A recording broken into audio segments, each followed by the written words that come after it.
എൻ്റെ അനിയത്തിക്കും ഈ നാട്ടിൽ നീതി നിഷേധിക്കപ്പെട്ടിരിക്കുകയാണ്. നീതിപീഠത്തിൻ്റെ ഉത്തരം തെളിവുകളില്ല എന്നതായിരുന്നു. എന്നാൽ അവളുടെ മരണത്തിന് കാരണക്കാരനായവൻ ഡേവിഡ്, അവനെ എനിക്ക് കൊല്ലണം. ഒരു തെളിവ് പോലും അവശേഷിപ്പിക്കാതെ തന്നെ കൊല്ലണം. And it's my revenge.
Hello, good morning sir. Hi Adil, എന്താ David murder case present situation? Sir, it's a well plan crime. തെളിയിക്കപ്പെടാത്ത ഒരുപാട് കേസുകളുടെ കൂട്ടത്തിൽ ഇതും തള്ളി നീക്കപ്പെടേണ്ടി വരും. ഒരു തെളിവ് പോലും അവശേഷിപ്പിക്കാതെയാണ് ഡേവിഡിനെ കൊന്നിരിക്കുന്നത്. അവൻ്റെ ഫോണും ചെക്ക് ചെയ്തു, അതിൽ നിന്നൊന്നും കിട്ടിയില്ല. അതുപോലെ തന്നെ അവനെ കൊലപ്പെടുത്താൻ ഉപയോഗിച്ച ഒന്നും തന്നെ കണ്ടെത്താൻ സാധിച്ചിട്ടില്ല. അവൻ്റെ പാസ്റ്റും അത്ര നല്ലതല്ല.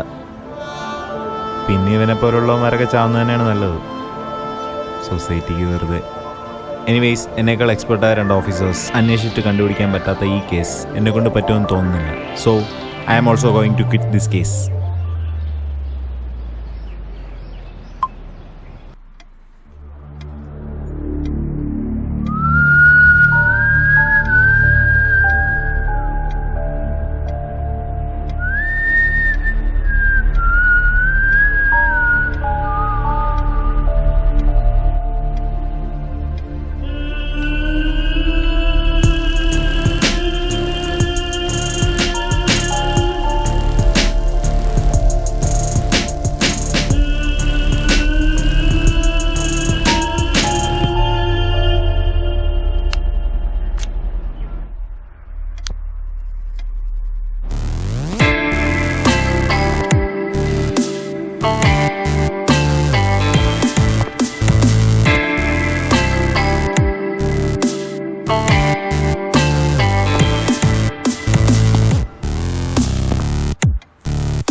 ആ, നീ വരുമെന്ന് എനിക്കറിയാമായിരുന്നു.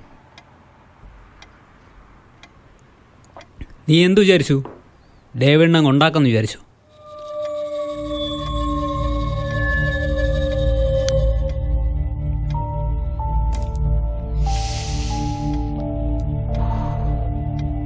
നിനക്കൊരു കാര്യം അറിയൂ, ഞാൻ ഒരുപാട് പെൺകുട്ടികളെ പഴപ്പിച്ചിട്ടുമുണ്ട്, അതിൽ നിന്ന് ഊരി വന്നിട്ടുമുണ്ട്.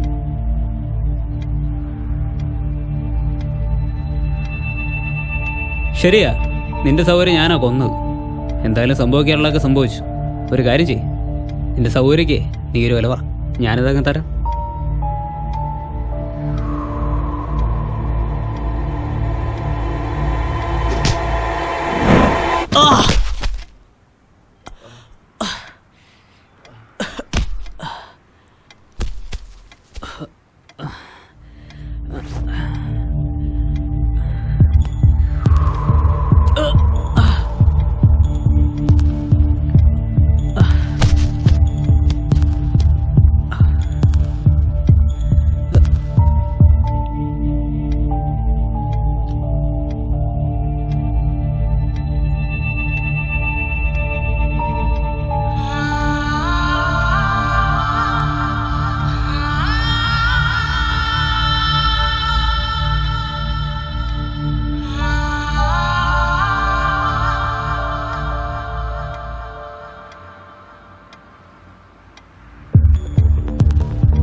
എൻ്റെ അനിയത്തിയുടെ മരണത്തിന് കാരണക്കാരനായവനെ ഞാൻ കൊന്നു.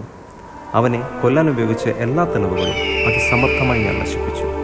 പക്ഷേ എല്ലാ തെളിവുകളും അതിസമർത്ഥമായി നശിപ്പിച്ചു എന്ന എൻ്റെ അഹങ്കാരത്തിനു മുന്നിൽ എനിക്ക് തന്നെ പാളിച്ചെ പറ്റിയൊരു മൂവ് ഉണ്ടായിരുന്നു. യെസ്, അവർ കോൺവെർസേഷൻ.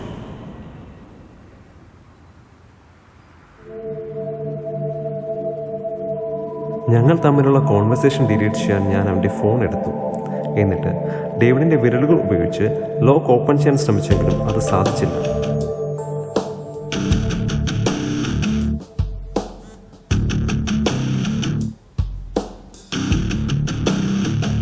അതൊരു ഫിംഗർ സെൻസിങ് ഫോൺ ആയതിനാൽ ഡേവിഡിൻ്റെ വിരലുകൾ ഉപയോഗിച്ച് ഫോൺ അൺലോക്ക് ചെയ്യാൻ സാധിച്ചു.